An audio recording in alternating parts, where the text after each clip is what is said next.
ജയ് Sreekrishna. Lord കൃഷ്ണയ്ക്ക് ഓടക്കുഴൽ കിട്ടിയ കഥ നിങ്ങൾക്കറിയോ? അമ്പാടിയിൽ നടന്ന ചില സംഭവങ്ങൾ കാരണം അമ്മമാർ പേടിച്ചുപോയി. അവർക്ക് അതൊരു അവശകുനമായി ആണ് തോന്നിയത്. അതുകൊണ്ട് തന്നെ അമ്മമാർ തൻ്റെ കുട്ടികളെ സുരക്ഷിതരായി വെക്കാൻ വൃന്ദാവനത്തിലേക്ക് താമസം മാറി. വൃന്ദാവനത്തിലെത്തിയ കൃഷ്ണനും ബലരാമനും ആഹാരം കഴിച്ചു കഴിഞ്ഞ് വൃന്ദാവനം ചുറ്റിക്കറങ്ങാനായി തീരുമാനിച്ചു. അങ്ങനെ അവർ നടന്ന് ഒരു കാട്ടിലെത്തപ്പെട്ടു. അവർക്ക് കാടിനുള്ളിലേക്ക് പോകാൻ ആഗ്രഹം തോന്നി. പക്ഷെ അവർക്ക് ഒരു പേടിയുണ്ടായിരുന്നു. ഇനി വഴി മറന്നുപോയാൽ തിരിച്ച് എങ്ങനെ വൃന്ദാവനത്തിലേക്ക് പോകും എന്നായിരുന്നു എല്ലാവരുടെയും പേടി. അങ്ങനെ ഇരിക്കുമ്പോഴാണ് കൃഷ്ണനും തൻ്റെ കൂട്ടുകാരും ഒരു ഓടക്കുഴലിൻ്റെ സൗണ്ട് കേൾക്കുന്നത്.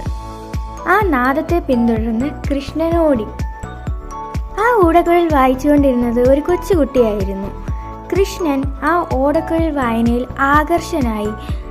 തനിക്ക് ആ ഓടക്കുഴൽ തരുമോ? ആ ഓടക്കുഴൽ എന്നാൽ ഞാൻ നിനക്ക് വെണ്ണയോ എന്ത് വേണമെങ്കിലും, നീ ചോദിക്കുന്ന എന്ത് വേണമെങ്കിലും തരാമെന്ന് ആ ബാലനോട് ഭഗവാൻ കൃഷ്ണൻ പറഞ്ഞു.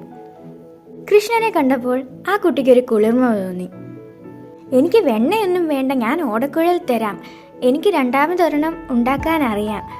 ഇത് കൃഷ്ണൻ തന്നെ വെച്ചുള്ളൂ എന്ന് പറഞ്ഞ് കൃഷ്ണൻ്റെ കയ്യിലേക്ക് ആ കുട്ടി ഓടക്കുഴൽ കൊടുത്തു. സന്തോഷത്തോടെ ഭഗവാൻ കൃഷ്ണൻ ഓടക്കുഴൽ വായിക്കുവാനായി തുടങ്ങി. ആ രാഗത്തിൽ എല്ലാവരും മതിമറന്നു. മൃഗങ്ങളും പക്ഷികളും എല്ലാം കൃഷ്ണനെ വളയുവാനായി തുടങ്ങി. വൃന്ദാവനവാസികളും തൻ്റെ കൂട്ടുകാരും മൃഗങ്ങളും പക്ഷികളും എല്ലാം തന്നെ ആ രാഗത്തിൽ നിശ്ചലരായിരിക്കുകയായിരുന്നു.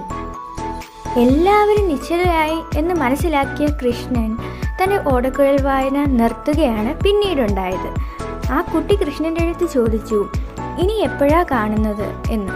കൃഷ്ണൻ പറഞ്ഞു, അധികം വൈകാതെ നമ്മൾ കാണും, പക്ഷെ അതിന് ഒത്തിരി വർഷങ്ങൾ എടുക്കും. Thanks for watching. Subscribe for more videos.